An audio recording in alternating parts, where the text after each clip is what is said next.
आज पूरे देश में भारत रत्न पूर्व प्रधानमंत्री अटल बिहारी वाजपेयी की 100वीं जयंती मनाई गई। भारतीय जनता पार्टी ने और बीजेपी शासित राज्यों में प्रदेश की सरकारों ने एक बार फिर से इस दिन को सुशासन दिवस के तौर पर एक सियासी अनुष्ठान करके मनाया। सुशासन दिवस पर भारतीय जनता पार्टी ने छत्तीसगढ़ के हर जिले में अटल परिसरों के भूमि पूजन किए।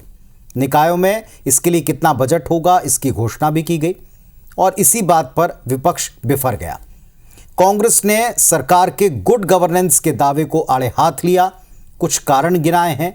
हाल में हुई नियुक्तियों का मामला, सनी लियोनी के नाम पर जो फर्जीवाड़ा किया गया प्रदेश में उसका मामला, ऐसे कई मुद्दों को उठाते हुए सुशासन को खोखला और दिखावा बताया। एक रिपोर्ट देखिए, पक्ष और विपक्ष में सुशासन को लेकर दिन भर कैसे जंग छिड़ी रही।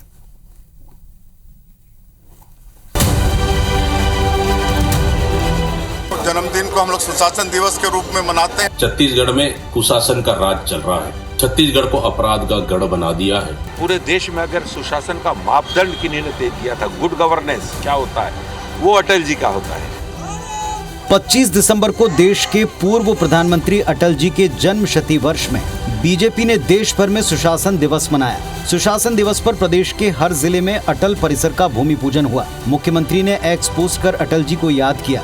कुशाभाऊ ठाकरे परिसर में अटल जी के व्यक्तित्व और कृतित्व पर एक प्रदर्शनी लगाई गई। परिसर में मुख्यमंत्री विष्णुदेव साय, विधानसभा अध्यक्ष डॉक्टर रमन सिंह समेत कई कैबिनेट मंत्रियों ने अटल जी को नमन किया। सत्ता पक्ष का दावा है कि प्रदेश में बीजेपी सरकार अटल जी के सिद्धांतों पर चलते हुए पूरी तरह सुशासन की दिशा में आगे बढ़ रही है। छत्तीसगढ़ की 3 करोड़ जनता की तरफ से छत्तीसगढ़ के निर्माता श्रद्धेय अटल बिहारी वाजपेयी जी को सत नमन करते हैं।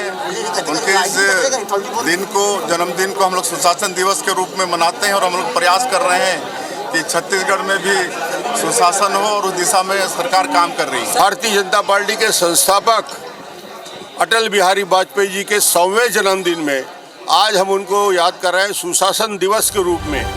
इधर सत्ता पक्ष के सुशासन के दावे को खारिज करते हुए विपक्ष ने पूछा कि बीजेपी के राज में सुशासन है कहां। विपक्ष ने बीजेपी पर झूठ बोलने और दिखावा करने का आरोप लगाया। जब से भारतीय जनता पार्टी की सरकार बनी है, 1 साल के अंदर में छत्तीसगढ़ में कुशासन का राज चल रहा है। छत्तीसगढ़ को अपराध का गढ़ बना दिया है। लगातार चोरी, डकैती, लूट, हत्याएं, गोलीबारी, आदिवासियों को नक्सलियों के नाम से फर्जी एनकाउंटर। भारतीय जनता पार्टी ये सुशासन बनाने में नंबर 1 है, झूठ बोलने में, झूठ का पुलिंदा करने में। विपक्ष के तीखे वार पर बीजेपी नेताओं ने भी जमकर पलटवार किया।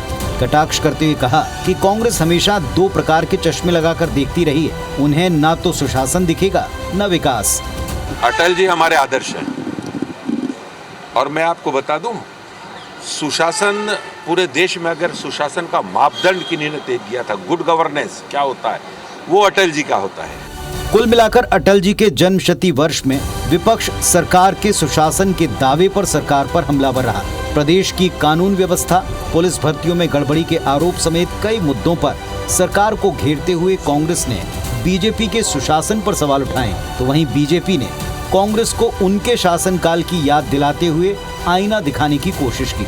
अब बड़ा सवाल ये कि जनता क्या सोचती है, वो अटल के रास्ते पर चलने और सुशासन के दावे से कितना सहमत है। राजेश मिश्रा, IBC 24, रायपुर। तो कुल मिलाकर इस मुद्दे पर जमकर हंगामा भी हुआ, आरोप भी लगे और पलटवार में पिछला शासनकाल याद दिलाया, लेकिन मौजूदा कुछ ऐसे सवाल थे जिनको लेकर सरकार को सफाई भी देनी पड़ी।